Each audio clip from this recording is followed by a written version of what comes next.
Hello there, Alaskans, wherever you are. Welcome to the Must Read Alaska Show, coming to you from somewhere in Alaska. This is the place where we talk about, you guessed it, Alaska, where we keep the mainstream media on their toes and where we are standing up for what's right in a world run by leftists. You can find out more by heading over to mustreadalaska.com and also checking out the Must Read Alaska YouTube channel for some really great content. But first, let's get this party started.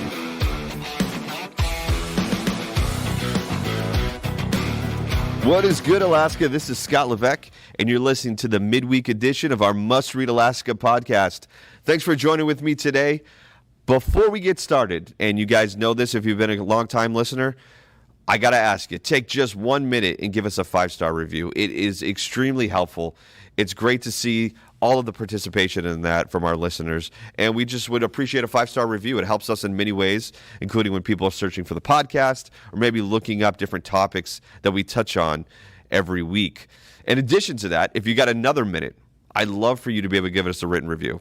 Our listeners have been extremely positive. It's been great. You can see the reviews up on iTunes. It's one of those things that we appreciate our listeners because they've been just instrumental in helping this podcast grow. And it's only going to get bigger because of listeners like you. So please, go ahead, take a minute, give us at least a 5-star review. And if you're so inclined, go ahead and give us a written review as well. We would greatly appreciate it. Well, listen, there is a lot going on both at the federal, state, and local level in politics. Never sleeps, never quits. But we've got some things to talk about today, and I want to touch on a couple of topics briefly and then dive into some of the more meatier topics, because I think at a state level, there's a lot of different things going on right now, right? Obviously, we're looking at heading into the summer, our tourism, particularly in Southeast and getting up here into the Anchorage area. And then, again, it spiders from there. I mean, tourism in Alaska is such a pervasive thing, particularly on the road system and at Southeast, that it's a lifeblood of what we do here. And yet, there are some people, particularly in Juneau, who think, nah, I don't think we want cruise ships. I don't think we want tourism. Listen, we're just fine without them. We spent a whole year without them. We're good. We don't need that. And I'm not sure if I'm the only one here who thinks this, but has 2020 created such a fog in people's mind that they think that now they don't need business? I mean, I know here in Anchorage, we've seen the graveyard of small businesses out there close and never come back. Family nest eggs, fortunes, whatever you want to call it, people's livelihoods down the tube. And yet we still have people out there who are maintaining that, nah, tourism? What do we need that in Southeast? Why do we need tourism? We're just fine without it. I don't know what's going on. I honestly do not know what's going on. But in particular, in Juneau, there is a group called Cruise Control that has submitted a letter. They didn't get enough signatures by the deadline, but they submitted a letter to the mayor in Juneau and the assembly that is essentially saying this: Juneau residents have a real issue with cruise tourism impacts in our community that require a strong show of leadership from the assembly.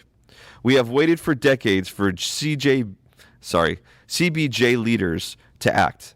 The time is now.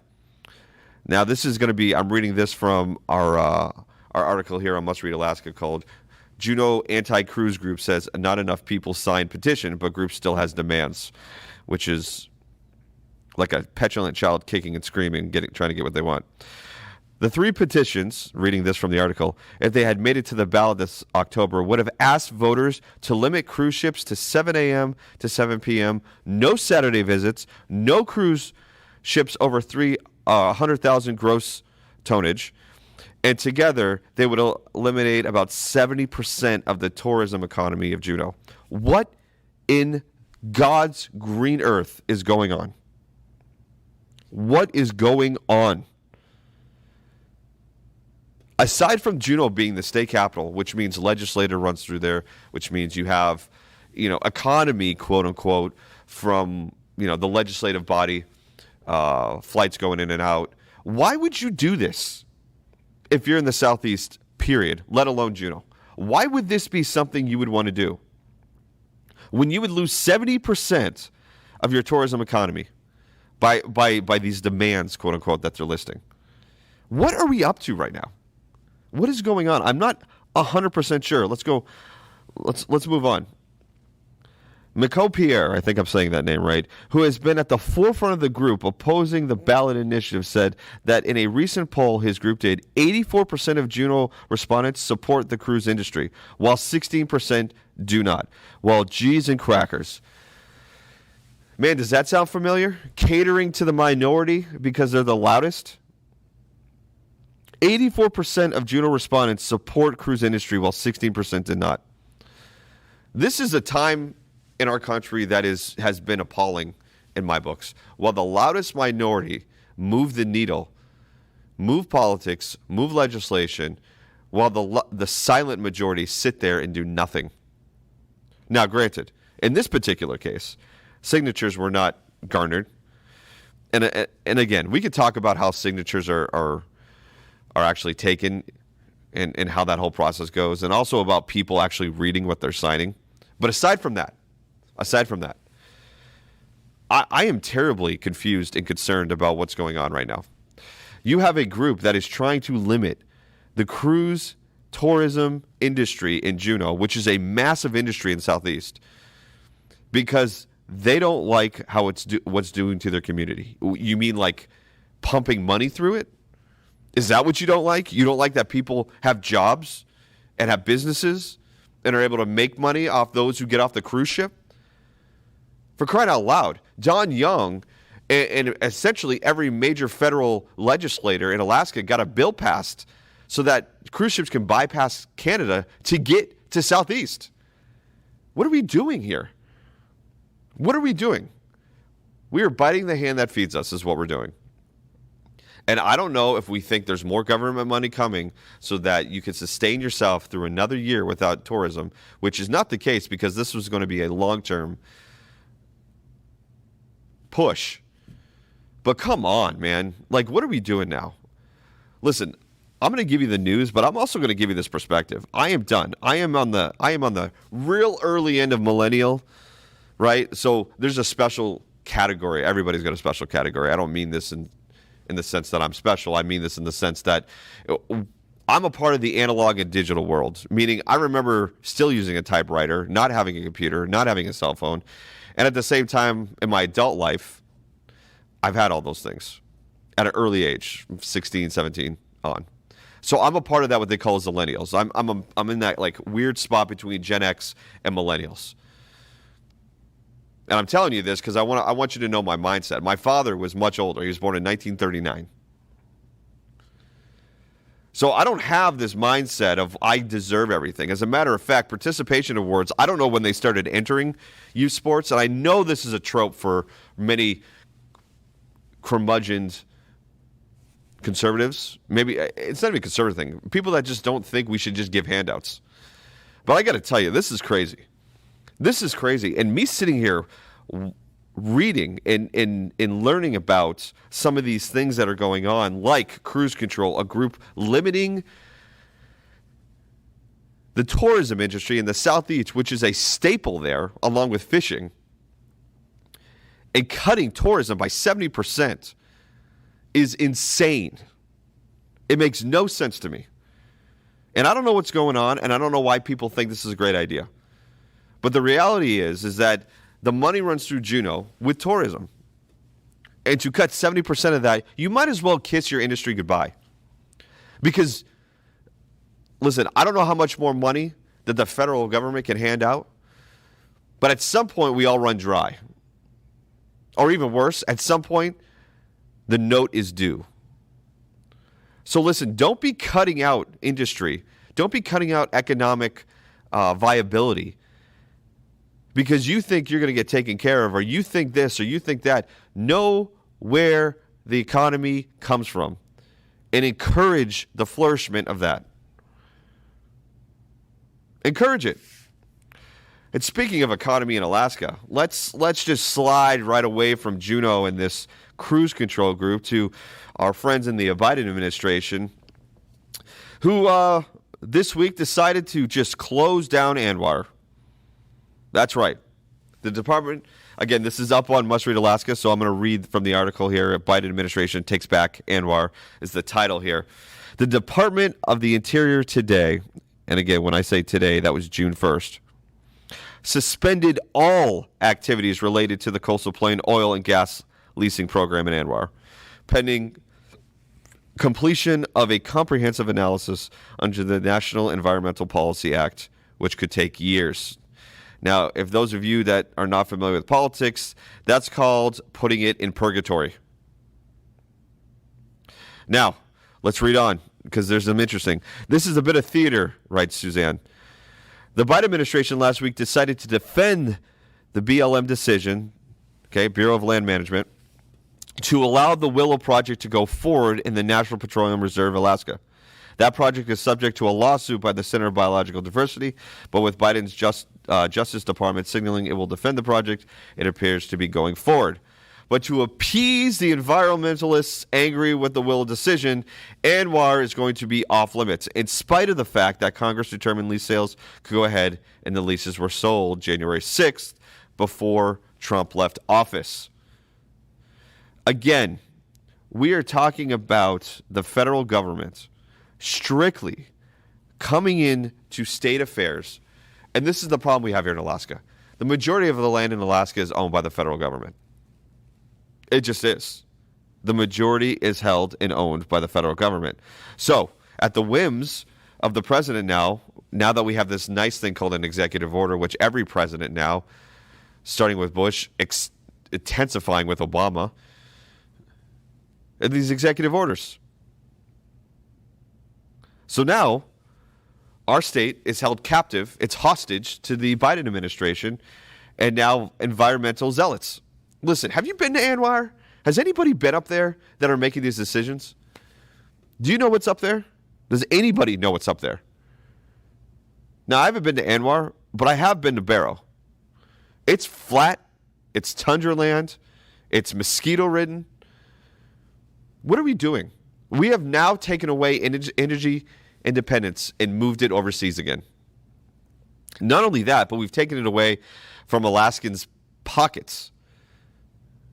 We are now moving our energy dependence to overseas again. Surprise, surprise. So now, because the Willow Project is going to move forward, and the Justice Department and the Biden administration is going to support that project moving forward, which essentially means it's a green light.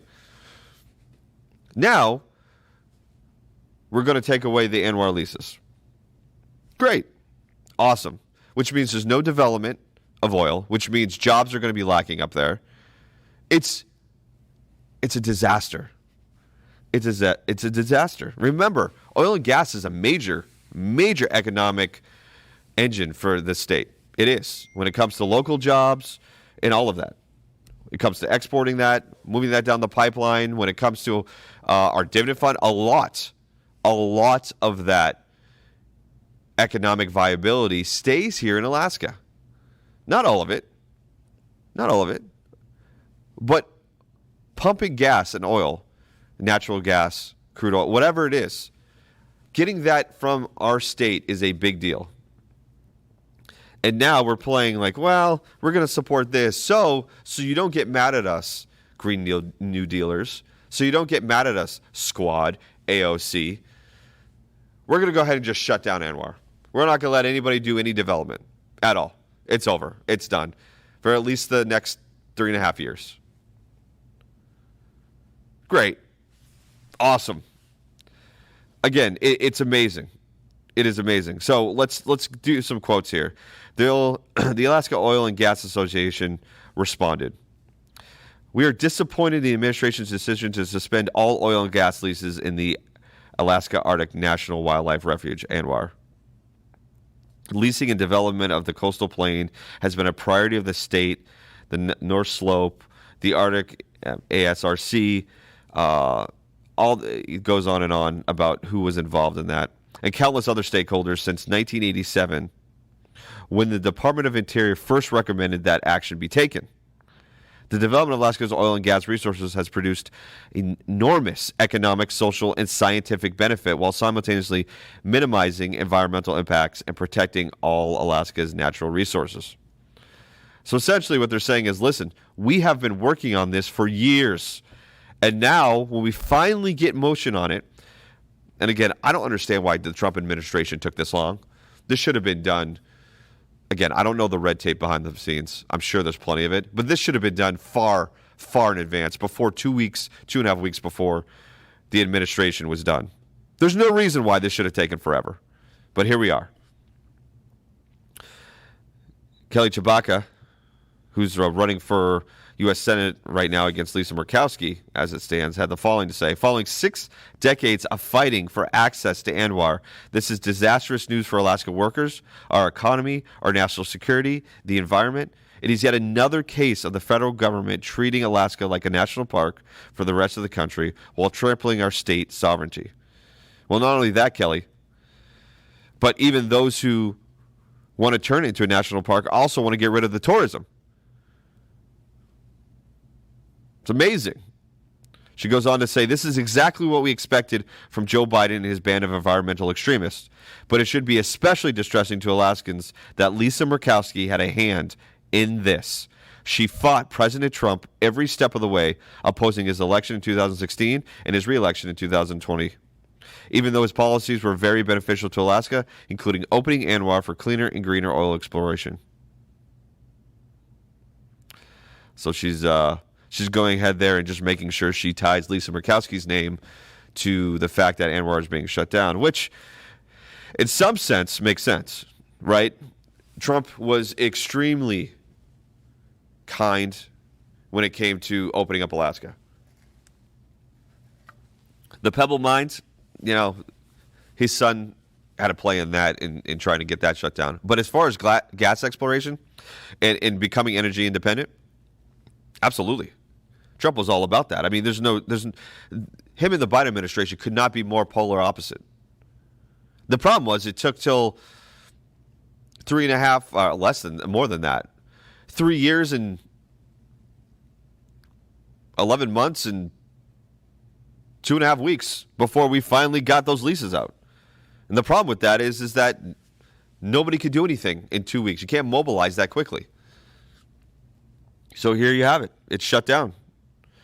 And again, I think in the beginning of Kelly's statement there, it's disastrous news for Alaska workers, our economy, our national security, and the environment. Listen, we can't do exploration well without actually exploring. You could do all the hypothetical models you want to do, but at the end of the day, until you're on the field doing it, it really is tough. And again, the most important thing is that Alaska's economy, a pillar is oil and gas. It just is. That's our state. Our state is resource rich. And I know environmentalists don't like that, but it's the reality. Unless you want to go back to not having cell phones, here's the real reality, people. Let's just call it what it is. We are shipping everything overseas. We are going to become importers again as opposed to exporters. We're going to become dependent as opposed to independent. And that's the truth. That is the real truth. Look what's going on right now with the hacking of the gas lines and the meat industry. I mean, it is insane what's going on out there. Now we are so dependent that this is going to create an entire scenario that is not going to be great. And we're seeing it already. We are seeing it already. But you know what? It's up to us to change. It's up to us to try to figure out ways. I mean, I know Governor Dunleavy is trying all he can from the state level to try to figure out how we can reclaim that. I mean, I don't know how you do that. I don't know how you take back federal lands and make them state lands. It's amazing. It's amazing to me that the federal government controls the majority of this state. It is amazing to me. And it is brutal. Well, let's transition here. Let's talk about oil and gas, and let's talk about the permanent fund. Okay? The permanent fund this week. Well, I shouldn't say this week. It was really last week. But hit $80 billion. Why is that important to you? Well, let me tell you why it's important to you. It hit $80 billion, which means that based on the model that we have in place, which is not being followed, every Alaskan should receive over $3,000 in the PFD. So what's going on right now? Well, I can tell you this. The House has appropriated nothing. And the Senate has voted on a $2,300 dividend, which, if you've been here for a little bit, you know that's more than we've received in the past couple of years. However, according to the formula, we should be getting over $3,000 this year. We won't, but we should be getting over that. Particularly this year, listen, the federal government and the state have been handing out money left and right. This permanent fund is something that's run, that's supposed to be, we're supposed to have the dividend off what we're, how well we're doing in the portfolio. So, of course, that would be more legitimate in giving away all that money than what we've been getting. Meaning, why are we not following the formula, and why are we trying to take our state budget and turn it into the black as opposed to following what's been in place? That's the question. And listen, this has been a tool used in campaigns for the last few years. Governor Dunleavy talked about it during his campaign. This last election cycle, the PFD was a major component. It's why Kathy Giesel lost her seat. It's why a lot of other Republicans who voted for the state to take half, if not more, to turn the budget into the black. I mean, listen, the PFD is a sacred cow here in Alaska. And it's only intensifying in terms of being a hot button issue. It just is. And so now the permanent fund has reached over $80 billion, which means we should be getting over a $3,000 PFD. There's nothing happening in the House. The Senate has voted on a $2,300 dividend, and now we just wait and see. I know the governor has proposed, putting the formula into the Alaska Constitution, which would require us to vote on that, the people. And that might help solve and mitigate some of these issues when using this formula as a tool, or not even acknowledging that the formula is there and just taking whatever the state wants and giving the rest of the people. I mean, it's insane how this PFD has blown up into a crazy matter. It really is insane. But yet here we are. Here we are. But listen, I think the best thing that the governor could do is do exactly what he's moving forward with, which is putting the formula into the Constitution and letting the people decide, because I think there's a lot of people that would have an opinion on that. I think a lot of people would want that into the Constitution, for sure. But speaking of voting, we're going to finish up with this, people. So the mayoral election here in Anchorage is done. Bronson has been certified, and there are many things that came out of this. But listen, the main storyline, and it started early, and it is only intensifying, is voting integrity. Election integrity is probably the best way to put this. Now listen, Suzanne Downing wrote a story. I reported live from the election office, and that took off. And in that reporting, I could tell you, I just stated facts of what we had in the video that we obtained. That was it. I didn't make any insinuations. I just said it's strange. Like, these events are strange. That's the only opinion given. Additionally, I did not even mention but one time a campaign. And the only reason I mentioned that campaign was because I know for a fact that campaign was tipped off as to what was going on.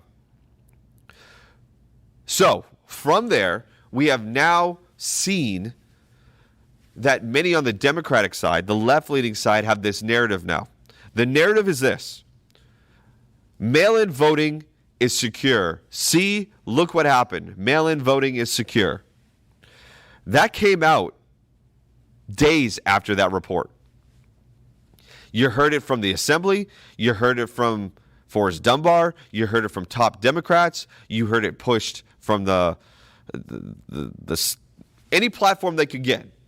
They heard it on social media. Mail-in voting integrity was great. And then a subset to that was, look how great our muni election officials are. Look how great they are. They're doing wonderful. There's no reason to think that there's anything going on. No reason. They've been great.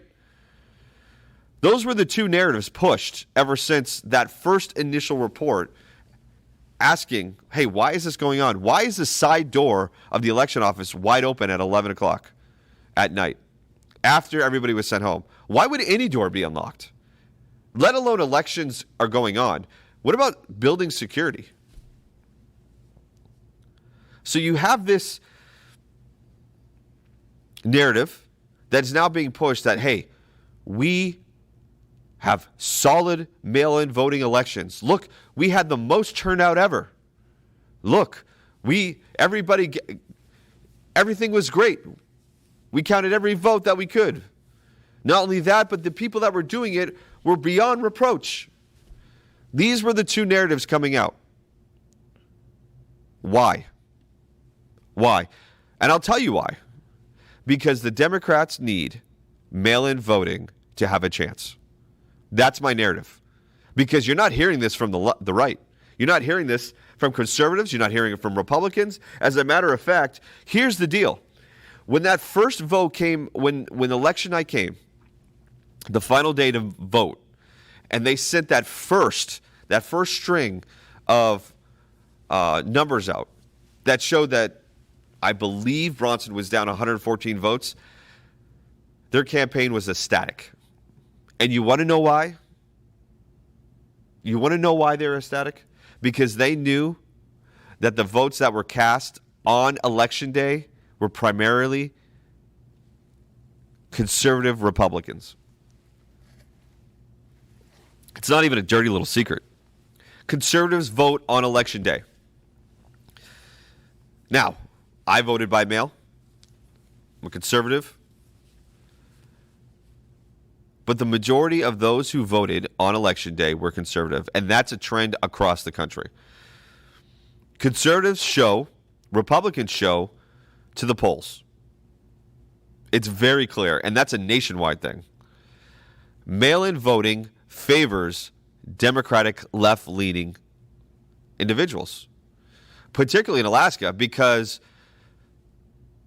well, a couple things. Number one is that everybody gets a vote regardless if you're in the state or not, meaning everybody gets a ballot. So people that don't even have a thing to do with politics can vote, which still happens now, true, but it takes a little extra effort. You have to have a little more, quote, skin in the game to actually get to the poll.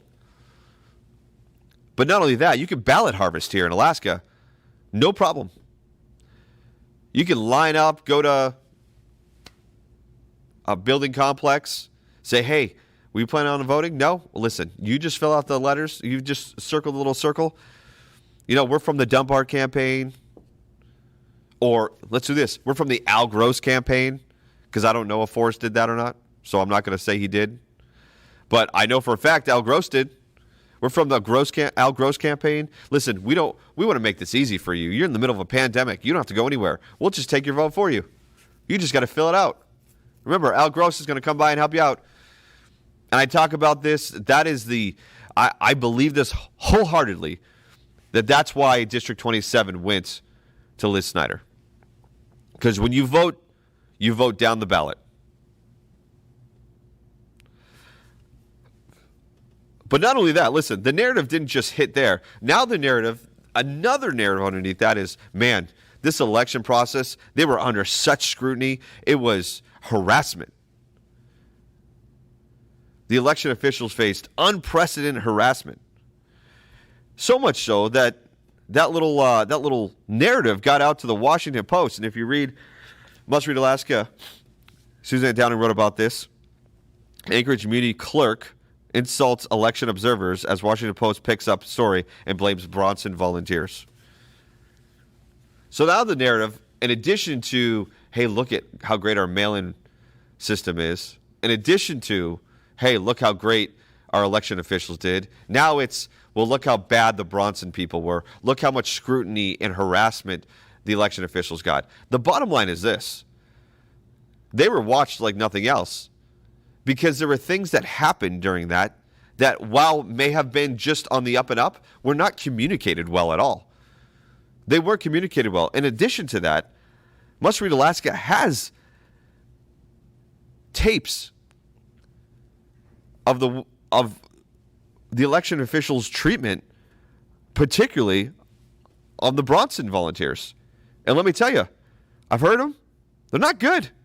If those got out, it would not be good. It would change the way you would think about this, quote, narrative of harassment. It's not good. So now to get the Washington Post involved and make allegations now that are untrue, like ballots were being smuggled in was the word. Nobody said that. Nobody said ballots were being smuggled in. People were questioning why in broad daylight were you bringing in blank ballots into a counting area that's being used to count mail-in ballots? And was that communicated to both sides as a procedural issue? Nobody knows. So this idea that harassment of election officials, you know what it is? It's accountability. It's questioning. It's better communication. That's what needs to happen. Listen, go to the municipality charter. See how vague those subsections are in there. I went through it. It is vague. It is real vague. So yes, procedural accountability is crucial. Also, it's incumbent upon election officials to clearly articulate what's going on to both sides. I don't care if you're Forrest Dunbar or you're Dave Bronson. Both campaigns deserve to know what's going on at the same time.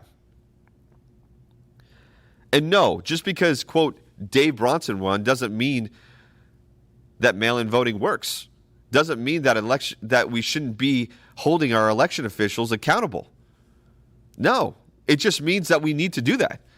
You can separate the two. One does not mean the other. So that's what we got now. Listen, mark my words. Watch this narrative. There's 4 components to this. Number 1, the biggest one, mail-in voting works. Number 2, our election officials are above reproach. Meaning, why do we need to watch them? Why do we need to have accountability? Why do we need to ask questions? They are above reproach. Number 3, man, they were harassed. They were harassed. Unprecedented. And number 4, lies about what was questioned. Nobody questioned the smuggling of votes coming in. People questioned why there were pallets of blank votes going in to the election office when counting was still happening. And the fact that even if it was a procedural thing and it's part of the process, it wasn't communicated well. And thus the problem. Anyways, that's it for me, guys. Listen, there's a lot going on, and do not sleep on what's going on in your community right now. I'm telling you, it was a long, grueling mayoral campaign here in Anchorage, and it's easy to go, I'm done. But listen, politics, ideology, they don't sleep. They keep coming. So please, do not sleep on what's going on now, because let me tell you, the Assembly has another 9 months before re-election on 4 seats. And I guarantee you they're going to try their darndest to make sure that they get what is considered right now a left-leaning assembly, their ideology out, particularly now that they have a conservative mayor. Oh, you mark my words, that's going to happen. So do not sleep on what's going on in your community, whether you're in the municipality of Anchorage, whether you're up in Fairbanks, the Kenai, or anywhere in Alaska. Make sure you're diligent in watching. All right, that's it for me. Listen, we'll see you next week. Until then, enjoy the summer.